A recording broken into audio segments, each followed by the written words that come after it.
Hello ladies and gentlemen, my name is Exalted One and welcome back to the fucking Nexus. In today's video, we are doing what we usually do with new heroes. Varian did release, by the time you're watching this, yesterday, so Tuesday, and we are going to hop into try mode and try and show off where he excels, which is just about fucking everywhere. I am ecstatic for this character to be released into the game.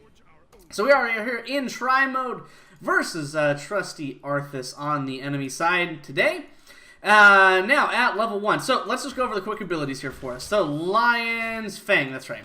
Very long range skill shot, shoots out in that kind of direction there. 8-second cooldown, does do a bit of poke damage. So let's move my face to get that going in the right way.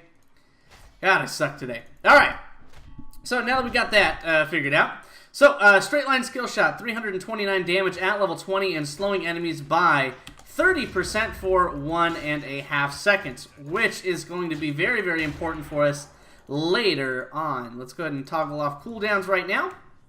His W is parry, and that reduces, or excuse me, blocks all incoming basic attack damage for 1.25 seconds and reduces that damage by 100%. So think evasion from Illidan. Very, very similar in that kind of regard. Just different wording, but same effect, essentially.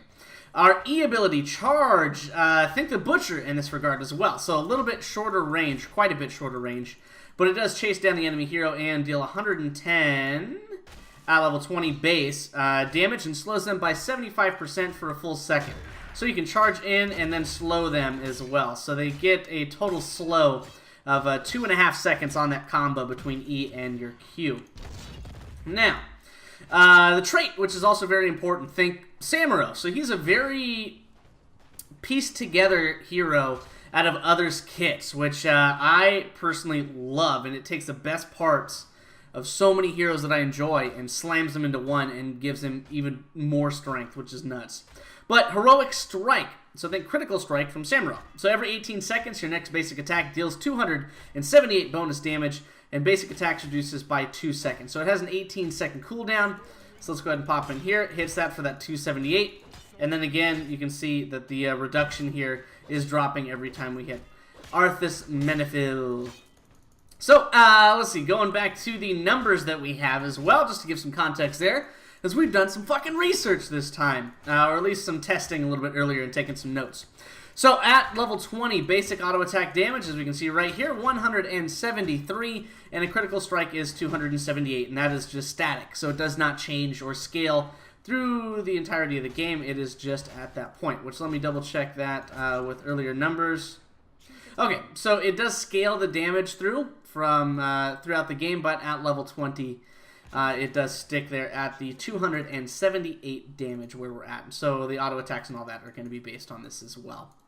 So 173 base auto attack damage, 278 on our critical strike, or excuse me, our heroic strike, which is, if you were just attacking straight with no talents or anything like that, that is once every 8 auto attacks. And at level 20, we do have 3,886 health. Now let's go ahead and hop into the first few talents. Lion's Maw, and this is just a basic stacking talent for our Q ability. Again, that straight line skill shot. After we hit 30 heroes, though, the slow is increased to 40% and the duration is increased to 2 seconds. So you gain a half a second and 10% slow. It's not bad. It definitely has its place, and it's all right, but you have much better options a little bit later on. Now, Overpower is an augment on our W, our parry, and whenever you parry a hero's basic attack, Heroic Strike cooldown is refreshed, and that can only happen, though, once per cast. So really what you're thinking of is you're taking an entire talent to get 278 damage at level 20 out of every W, and those have a 10-second cooldown. Not all that fantastic, especially when that's going to be a part of your survivability. It's not really all that good. The one that I would definitely suggest, and what I will be using in every build, regardless of if it's tank, assassin style, or anything like that, which he is, by the way, a multi-class hero, so he can be whatever the fuck he wants to be. He can be a tank, he can be an assassin, he can be Not a specialist per se, but he can do a fucking monstrous amount of things, and it is almost ridiculous. So you can see an untalented, we can push Arthas out of lane, and that is fucking ridiculous in its own right. Now, High King's Quest. Not going to be able to complete it in try mode because of the requirement for regeneration globes is going to take way too fucking long to put on a video. And at that point, we'd have like 21 as a level, and it would fuck up all of our numbers. So the basic thing to remember, though, is this 3-part quest. So first, hit 50 heroes with basic attacks, not too uncommon. They are difficult. Participate in 5 hero takedowns. You're thinking that you're finishing that if your team is about average or it's going back and forth and nobody's out of position crazy. You're thinking of those probably at about like the 7-8 minute mark, maybe. Sooner if your team is coordinating pretty well, which you should be able to do. Or if you're playing against like a Murky, something like that, you can complete that much quicker. And gather 20 regeneration globes, so you should be hitting that right about the 7-8 minute mark as well. So once that completes, each of those gain you 10 additional damage on your auto attacks as a base, and an additional 30 beyond that when you complete all 3. So you're looking at an increase of 60 damage, or at level 20 with nothing else changed, 233 damage. Not too fucking shabby at all. So that is what we're going at level 1. Now, at level 4, Shield Wall. Parry prevents all damage. Now, here's where his build kind of starts coming together a little bit depending on what style you're going for. Shield Wall can be very, very substantial for a tanky build or something that you need to prevent all damage coming to you in all means, so all forms. Because it prevents all damage, essentially gives you that protected, or that same thing of a Medivh shield, except only for yourself. And that is for the full duration of parry, which has 2 charges on 10-second cooldown each. And that is, though, for only 1 1/4 seconds. So it prevents burst coming out from you, and you can dive into the enemy team and prevent damage for a total of 2.5 seconds without any further augments. So it is a very strong survivability tool. However, the actual utility of that, or at least versus the next talent in the tree, it kind of drops off a little bit, in my personal opinion. Though, if you are going for a tanky build, it is definitely an option and can help your survivability tremendously. Now, what I will personally go for, in the way that I'm going to play this particular hero, Varian, I am going for a very, very aggressive and mostly damage-based build, and that is going to be supported with Warbringer. So our E ability normally has a 16-second cooldown, and again, that was the damage and the stun, or excuse me, the damage and the slow for 75% for a second. This is a little fucking ridiculous. It reduces the cooldown by 10 fucking seconds, so you're only having a 6-second cooldown on a charge, which is a great engagement. Not only that, but it does, instead of a slow, it actually stuns them completely. That lets you move around them to body block, and especially since you gain movement speed with your original trait, it's... no, we don't. Okay, so that comes a little bit later. Sorry, I'm mixing some shit up here. Helps to read through my fucking notes like a normal fucking person. But reducing the cooldown of our E, which is a very, very strong engagement, down to 6 seconds, which means in a normal fight with the survivability that he has, you're going to be able to throw that off multiple times and help chase down kills for your friendly team. With the slow and the stun, you're able to do a ridiculous amount of chase and damage and engagements and all sorts of the things you're looking for in a hero like Varian. At level 7, moving on ahead, Live by the Sword. Parry lasts longer, blocking reduces cooldown. Now, this is a little bit weird because it only increases the duration of parry by 20%, which at 1 1/4 is only increasing it by 1/4 of a second. So instead of 1.25 seconds, you're looking at 1.5 seconds as the duration of parry. Now, you would think that a cooldown reduction is fantastic, and more than likely you're going to be able to work this in, but you have to block a minimum of 2 basic attacks with a single parry. And then the reduction is only 3 seconds, so it's still a 7-second charge.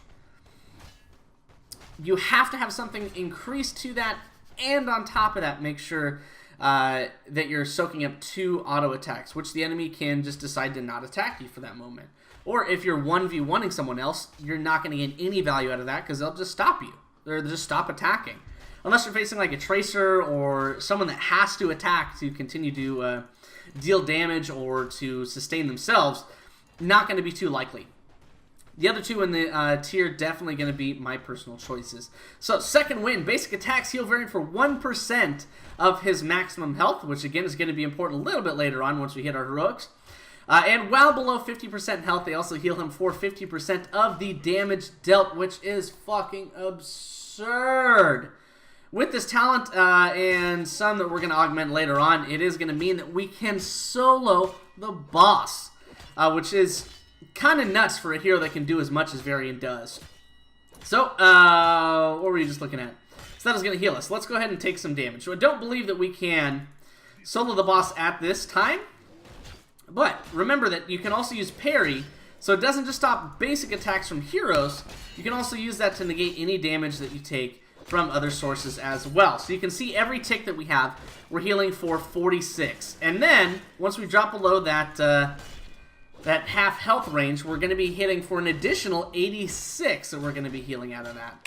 So right now, and without our heroic ability, we are not able to sustain against the boss, though it does take quite a while for him to get that down. But you can see right here we have the 46 original that we have, and then an additional on top of that. And that is for 50% of the damage that we deal.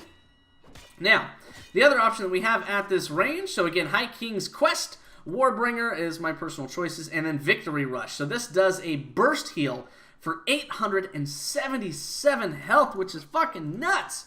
Especially when you're thinking that you have less than 4,000 health, that is going to be a monstrous increase to your overall survivability. Now, the only downside is that it's on a 1-minute cooldown, which is a little fucking crazy.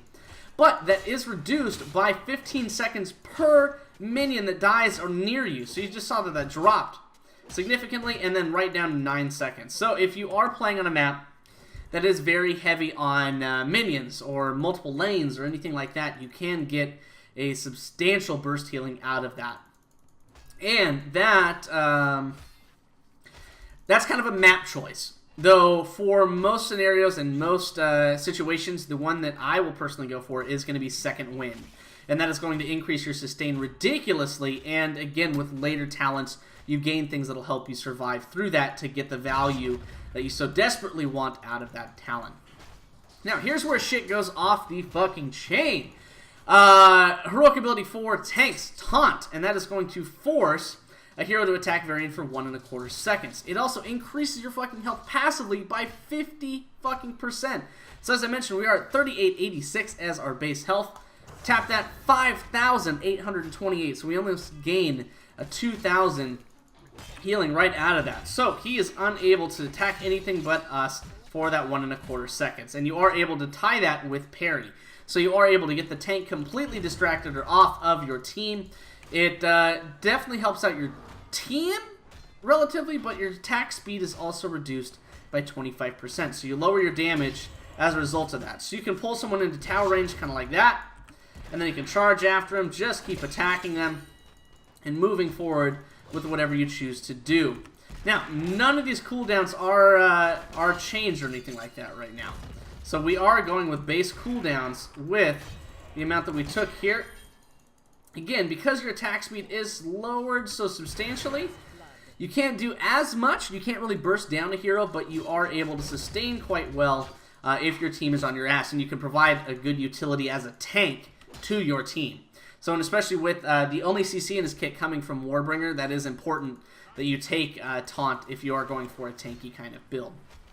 And it is a little bit weird for a heroic ability, especially with a 40-second cooldown. That is pretty substantial. And it doesn't gain a whole lot, in my personal opinion. I don't think he's going to be a strong solo tank. Now, as an off tank, he's going to be fantastic. He's going to be able to dive in on that backline or on that healer and get them off of healing for a full 1.25 seconds, which is a little bit crazy.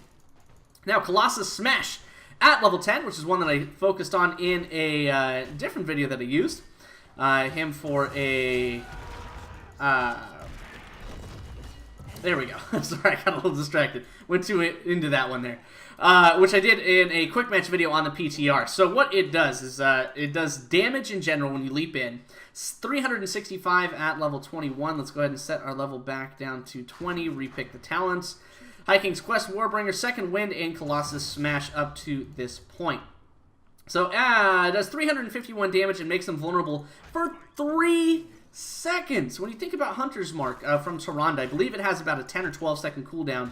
And that does make them vulnerable for, I think, 1.5-ish seconds. Don't quote me on that one, because I don't play a whole lot of fucking Tyrande. But anyway, it is a vulnerable that is on a pretty good cooldown there. And this is a base that has a 20-second cooldown base, which is a little bit fucking crazy for 3 seconds. Now, your base auto attack damage is increased by 75%. So we are doing a monstrous more amount of damage and able to put Arthas in his place pretty well. Granted, it's easy when they stand still, but hey, we can charge right back in, we can slow him the fuck down, and we're still only a few seconds away from that charge immediately. And that increased auto attack damage is a little bit fucking crazy. Let's see, so that increases your auto attack damage to 302 as a base. Just had to double check on my notes there. So that goes from 173 all the way up to 302. Jesus, I don't know why I can't figure that one out. So the idea that you'd use here is hit your R, auto attack, E, auto attack, Q, auto attack, and then into another auto attack. So you're trying to weave those in to get as much value. So you make them vulnerable for 3 seconds. So you jump in, 351 damage. You deal your 302, which actually does a little more because it makes them vulnerable on top of that. You hit your E, which does 110 damage on its base and stuns them so they can't get away. You do another auto attack, which is a little over another 300 damage. You hit them for the Q, which slows them down. 300 in its own right, 300 from yourself. It's a little fucking ridiculous. So when you look, we should be able to exemplify that here. And that is 2,758 damage right at about 2.5 seconds. So, considering that they can't fucking move for a second of that with the stun, it's a little fucking ridiculous. It's a lot of burst damage, and that comes out from Varian. And it only gets a little bit better from there later on. Lastly, and one of the most exciting that we have as one of his ultimates is going to be Twin Blades of Fury. Basic attacks reduce Heroic Strike's cooldown by 9 seconds, so instead of 8 basic attacks to gain that proc, it is bringing it down to 3. Every third basic attack, you are going to do that increase 278 damage, at least to level 20. And it increases movement speed by 30% for 2 seconds after a basic attack. Your attack speed is also doubled, and your basic attack damage is reduced by 25%. So again, 173 is a base. Now we're doing 130, but look at the speed with which we attack, which is the thing that's fucking crazy. Arthas just starting to melt. Again, we move in on him, slow him down. We can, with the movement speed, keep up with him the entire time that he's trying to disengage, avoid these tower shots. With parry, we take no damage and just melted Arthas there, which is a little bit fucking crazy. Now, this again gets quite better later on, and we will touch base on that in just a moment. But overall, you can do absolutely ridiculous things. Right at level 10, now because of the healing talent that you took and the individual healing that we have from Second Wind, you're able to just immediately hit every sign, 46, 46. So we can immediately take an easy camp without losing any health, and in fact gaining health if we were down some, because I haven't even proc parry at all. There's no reason to. There's no reason to at that point. Let's go ahead and charge in here. So as you can see, we're still gaining a substantial amount of health back. And already one enemy down. We don't even have to use any mana on anything else we choose not to. We can just stand here and just wait for it. I mean, we're not really losing much health anymore because there's only 2 enemies here. I could proc parry and even negate some more of that damage, but there's no real point to. You can if you choose to do so. It only has a 10-second cooldown. It only costs 15 mana. That's not going to break the bank there. But after we take that camp and gain the mana globe, instantly, we're again up here, able to attack in on Arthas, and we've lost no health and a very small portion of our mana. That's where he gets fucking ridiculous with the Twin Blades here of Fury. and is mostly his assassin build. You can use Colossal Smash as a tank as well, making them vulnerable. It makes sense in that regard, but his main DPS build is going to come from that ultimate there, the Twin Blades. Now, let's go ahead and we'll keep on that one here for us, because at least right out the gate, that is going to be between, personally, Colossus Smash and Twin Blades of Fury. I think Colossus Smash has more team utility, while Twin Blades of Fury make sure that you can survive fucking anything and just burn people down, given the right opportunity. Now, at level 13, you do have 3 activated abilities you can choose from. Banner Stormwind grants movement speed with a 45-second cooldown, 25% increased movement speed, and it lasts 12 seconds. These do have a very large area of effect around yourself. Think probably about a good 20% on like a healing totem or something like that, or healing ward from Karazim, if you can think about that. Now, movement speed is pretty solid, right? You would think that that would be pretty awesome. Now, let's check out Banner Dalaran, or Dalaran. Dalaran? I think it's Dalaran. Ability power for you and your allies by 20%, which is fucking ridiculous. If you're on a mage-heavy comp, you can slap that down. It does a bit ridiculous damage. But again, it's locked to the area that's around it. So, very generous area, but the enemy just has to walk out of it. What happens then? Then your entire thing is fucking wasted. They can't do shit. So it doesn't make a whole lot of sense in that way. Which, as well, if you can see, Artha's trying to trade into us and can't do shit about it. Which is fucking hysterical, in my personal opinion. But, they can just walk out. They can just disengage. Granted, it can give you a pretty lengthy time where you can push them off of an objective, something like that. But it also has a healing, a health bar of its own. So they can just destroy that, which is true for all of them. However, Banner of Ironforge grants resistant, basically, to everybody in that fucking area. Grants resistant to all nearby heroes, reducing damage taken by 25%, and lasts for 12 fucking seconds. So, when you think that you can charge in here, you start wailing on Arthas, not give a fuck about anything else that's in here. Yeah, you're standing in his damage. Who gives a shit? Look at that, stun him, move around him. He's got the slow on us, and we're still able to keep up to him fairly well. And we can just negate all of the damage from this tower. I think that we can even actually tank both towers without using anything. Because of the procs that we gain, we're taking a minion wave and 2 towers here. And then we can just turn around, kill Arthas, and then we're up more health than we were. How fucking gross is that? That's how fast you attack. And that still gets better, which is just fucking gross. We didn't even have to use our Banner of Ironforge, but that's a situation that you absolutely could use that. Let's go ahead and refresh the forts here just to try and exemplify that a little bit better. So, we drop that down. We can actually use parry if we choose to do so. And then, look at that. We're gaining fucking health almost as we're tanking 2 towers. And an entire minion wave. And now Arthas is here and we're still gaining health. So, in this small amount of time, we wiped out 2 towers. We pushed Arthas away, at least enough. We're still tanking half of a minion wave. Not sure what was going on there that I was attacking, but... Alright. And then we can move in. Still tanking a minion and a half, a wave and a half of minions.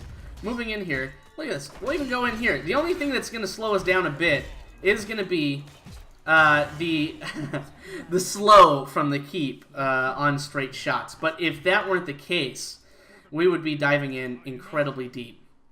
And Banner of Ironforge is a substantial part of that, of having your team survive very, very well. And it is a game changer almost in that regard. Now, at level, also, by the way, at level 20, not even having to take 2 of the next talents, we are able to sustain and kill the boss. Now, the Banner of Ironforge is just additional, but again, we don't have to do anything here. If you can see how fast we attack, the boss not able to out-sustain us, unless we get stunned, of course, with the additional procs from us being below 50% health. So, when you can solo a boss, and I'm not even having to click anything, hands are up here, I'm not having to move anything, I even just got stunned. I don't think that he can actually do any damage to us enough to kill us. I think that we're actually gaining health out of this.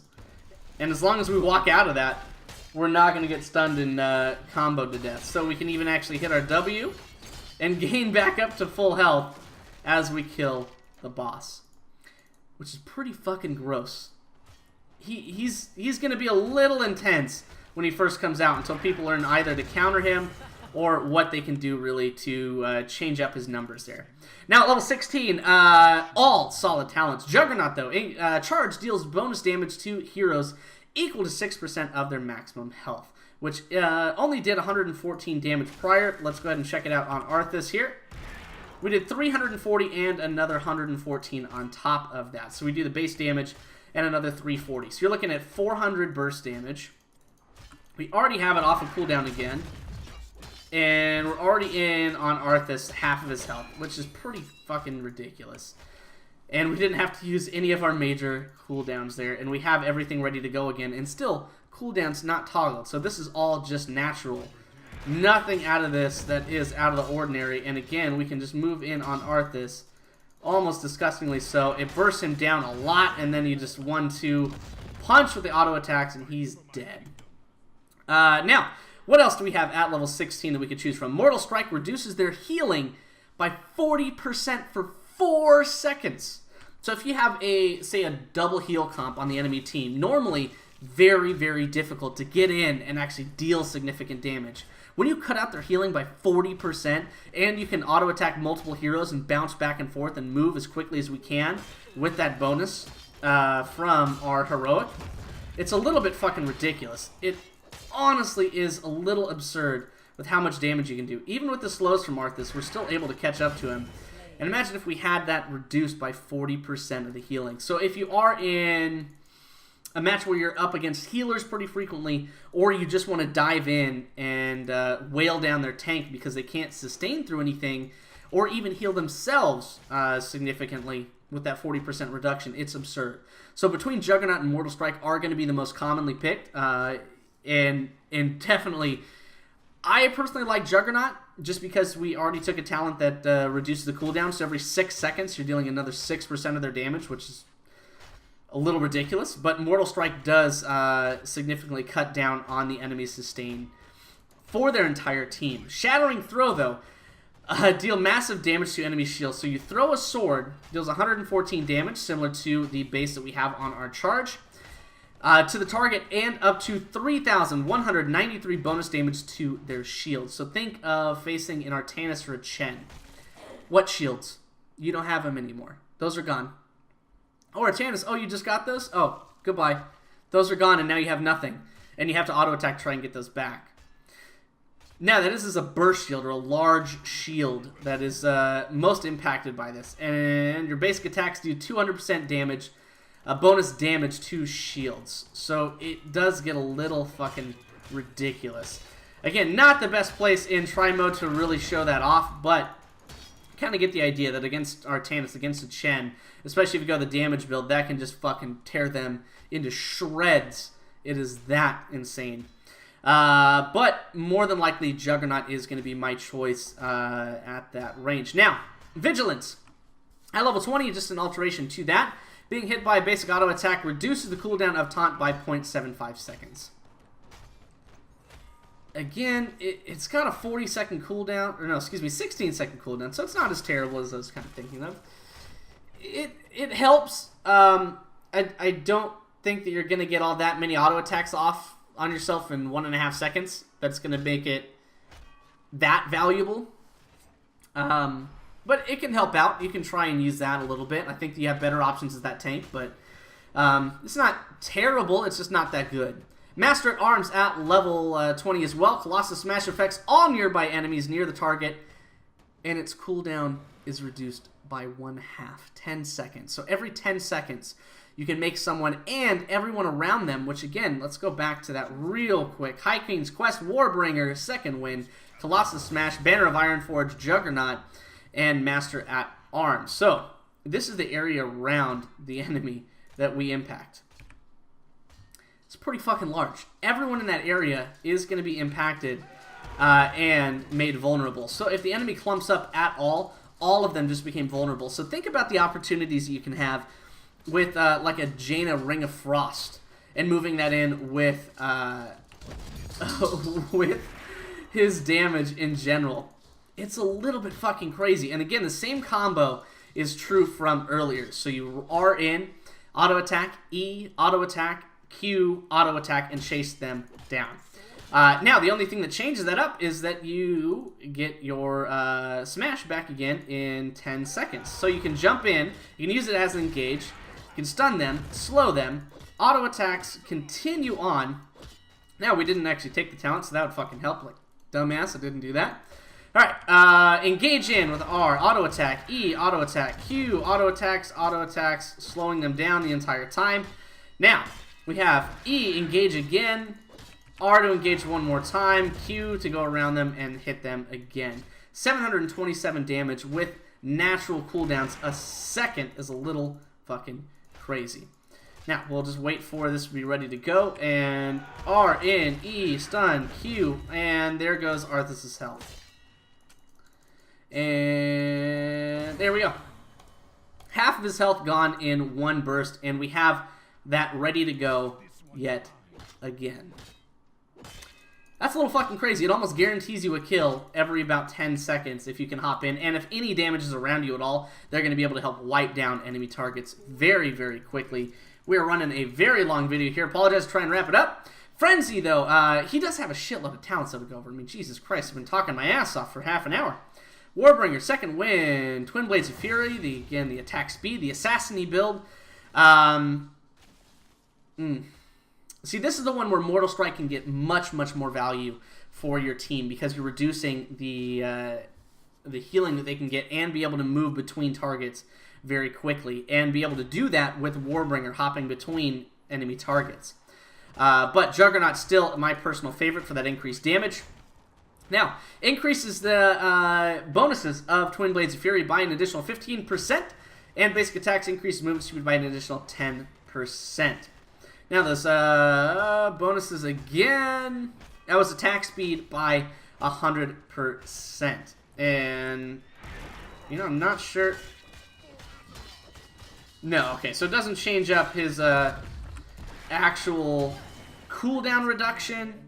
I think it's just his attack speed bonus because it doesn't actually change up his attack damage.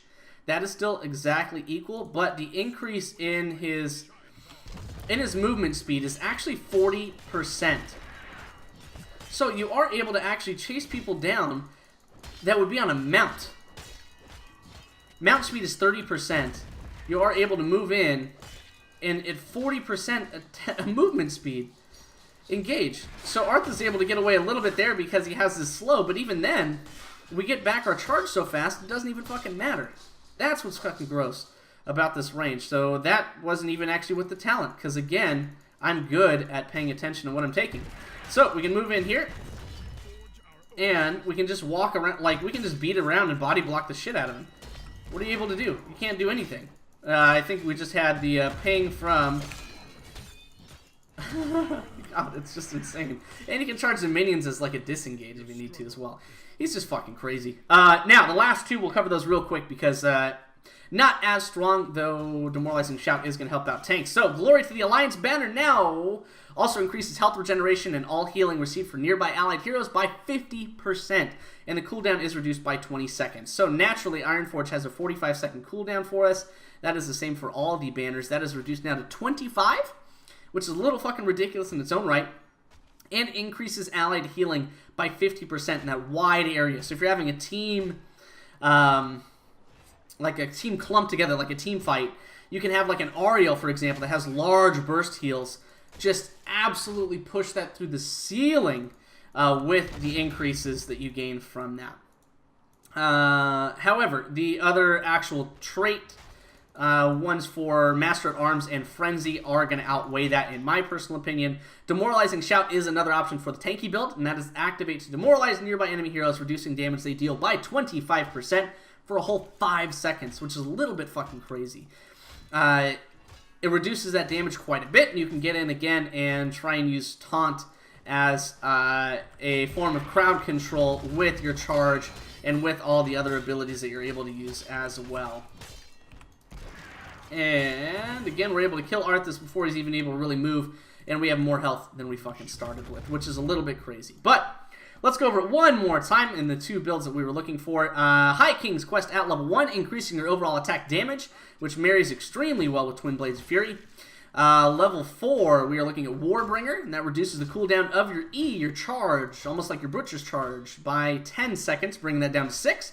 And instead of the slow, you gain a full stun for a full second, which helps out drastically and is able to interrupt some different ultimates in the game, which makes very strong utility there. Second Wind at level 7, increasing your overall sustain and making sure that you can solo boss yourself actually without having to use any further abilities or have any help there. It doesn't take too long, though it's not the fastest in the game by all means. Twin Blades of Fury or Colossus Smash at level 10 for your heroic, because you are able to gain damage pretty substantially from that and gain a lot of utility from those kinds of talents. So Arthas trying to heal himself there, not going to fucking work. Banner of Ironforge at level 13, because I feel that that is the best of that tier, reducing the damage that you take and again increasing your overall survivability pretty drastically, honestly, for 12 seconds.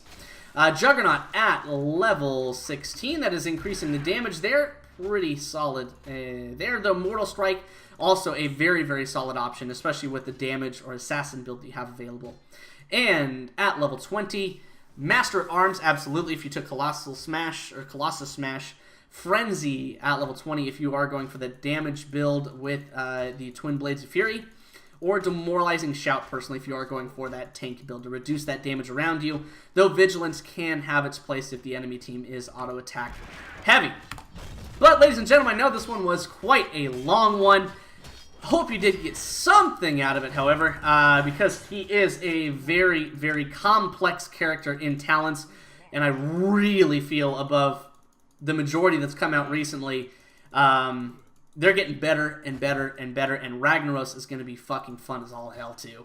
I can't wait for these heroes to be in the game and in the meta, and I think that Varian, though he does have a pretty low win rate right now, surprisingly, it may just be because people are not all that familiar with him or his playstyle or trying to figure out where they play him. But personally, I think he is going to be a new main hero for myself and going to be one that is very strong in the right hands. So I think that his weakness is going to be how easy he can engage and chase. I think that people aren't going to understand that and go way too deep or mix up the talents a bit to try and get more utility and end up doing nothing well. But that is Varian Rin, ladies and gentlemen. My name again is Exalted One. I hope you enjoyed this video. If you do, thumbs up. Subscribe if you are new to the channel, because we do these every time a hero comes out, usually right around launch or while they are still on the PTR. I was a little bit behind on this one, but hope you enjoy nonetheless. And we'll see you all next time for Ragnaros.